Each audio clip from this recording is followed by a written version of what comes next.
The Trump administration is working to broker a ceasefire agreement between Ukraine and Russia, and all eyes are now on these negotiations. So, is an end to the fighting near? I'm Veronica Dudo. Let's find out. This is In America Today from the Ticker News Studios in New York City. U.S. officials are heading to Moscow for critical negotiations on a potential ceasefire in Ukraine, a move that could mark a turning point in the ongoing conflict. The diplomatic push follows a 30-day ceasefire agreement reached by Ukrainian officials after high-level talks with American diplomats in Saudi Arabia. President Donald Trump has expressed optimism, saying he has received positive messages about the proposal, while Secretary of State Marco Rubio insists that the next steps lie with Russia. For more, I'm joined by Harley Littman, a political analyst and foreign policy expert. Welcome to the show. Thank you for having me. So after the Biden-Harris administration spent 3 years trying to find a solution, we see the Trump administration possibly nearing after only 3 months. What is significance in this, especially when it comes to the U.S. trying to send these officials to Russia for a ceasefire talk? When Trump speaks, people respect him. They are probably afraid of him. And most of all, he speaks to unpredictability, which is arguably America's biggest strength, because the enemy does not know how to plan or deal with someone who's unpredictable. So that gives America an advantage. So to your question as to why the Biden administration was unable to do anything, and Trump seems to be making a lot of progress in a short period of time, I think that's part of it. Also, I would say the Biden administration's approach was really to make sure that Ukraine wouldn't lose, but not that it would win. And that's a problem, because one, it's not really fair to Ukrainian people. You want to give them the tools to win, not just hang in there as slowly they're encountering misery and death due to Russian missiles and attacks that occur on Ukraine all the time. So I think the Trump administration is also fervently committed to making peace and stopping the war. I think the Biden administration was more committed to deterring Russia and trying to show Russia that we will not let Ukraine fall. So it's a different approach. How does the U.S. view Ukraine's decision to agree to a 30-day ceasefire, and what conditions were attached to it?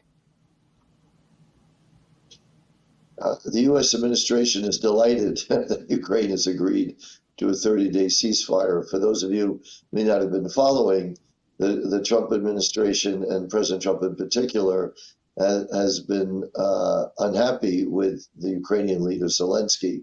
We all know there was that meeting in the Oval Office with, as we see right now on your screen, with President Trump, J.D. Vance, and Marco Rubio, where clearly President Trump was unhappy with Zelensky's response.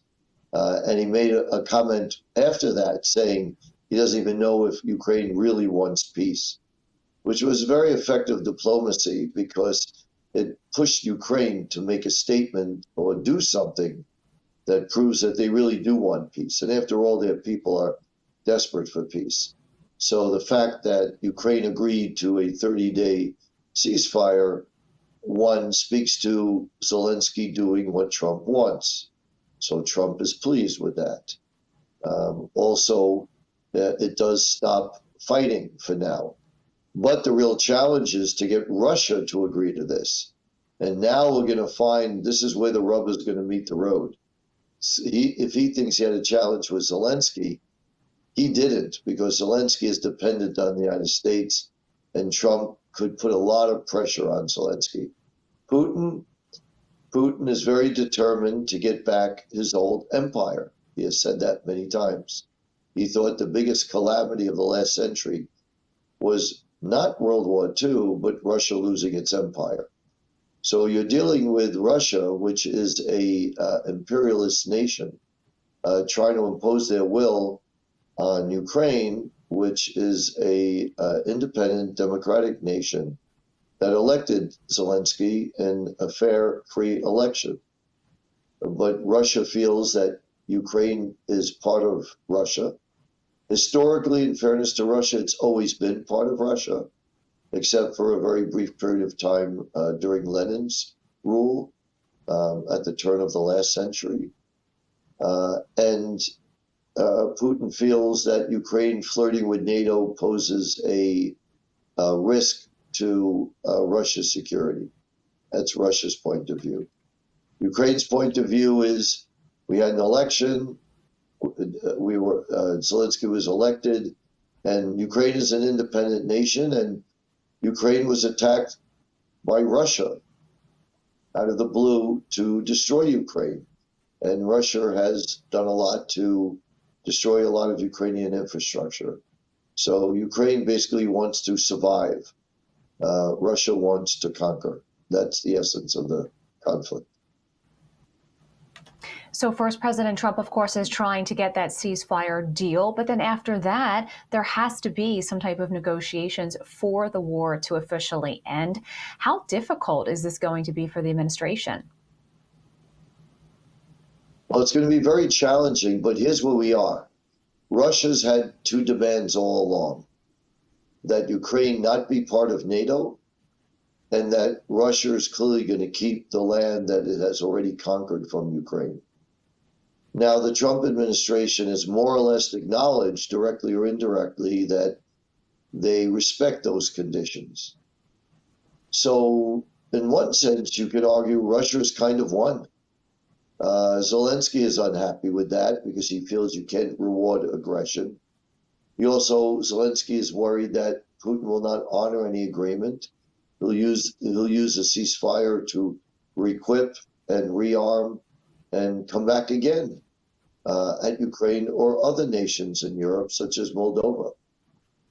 So it's going to be very challenging because Putin wants what he wants, and he's not very amenable to a settlement. Now, that said, Trump feels that the Russian economy is teetering, and that after 3 years, they're suffering so much that Russia really does want peace.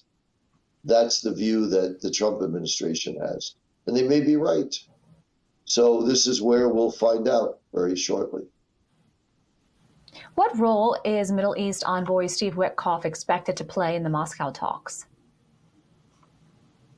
Steve Witkoff has a very influential role in the Trump administration, even beyond his official title, which is chief negotiator for the Middle East for the president, or special advisor and negotiator for the president. It has extended to Ukraine and Russia because, after all, Saudi Arabia hosted the talks between the United States and Russia, where I want to point out Ukraine was not invited. Another signal to Russia that Russia has the advantage. But if you're positive about Trump, you'll see this as brilliant diplomacy. He basically got Ukraine on their knees so he could extract the concessions he needs to make peace. And now he's going to work on Putin. He already stopped military aid to Ukraine when Trump was upset with Zelensky in their last meeting. Now that Russia started firing weapons at Ukraine again, Trump has now stopped that action and now has resumed military supplies to Ukraine, which is very important. So Trump is also playing hardball, sending the message to Putin that, well, if you don't want to play ball, I will further rearm Ukraine, and now you guys are going to be in trouble. So Trump is playing master diplomacy. Time will tell if it'll work. It looks like it will, because I think both nations Ukraine and Russia are both exhausted by war. And like any peace plan, it's not going to be perfect. But if it does keep peace and keeps the sovereignty of Ukraine intact, albeit a little bit smaller nation, that's an incredible achievement, given Europe has been at war for 3 years. Harley Littman, thank you so much for your insights on this important topic. Well, thank you for having me. This is Ticker. We'll be right back.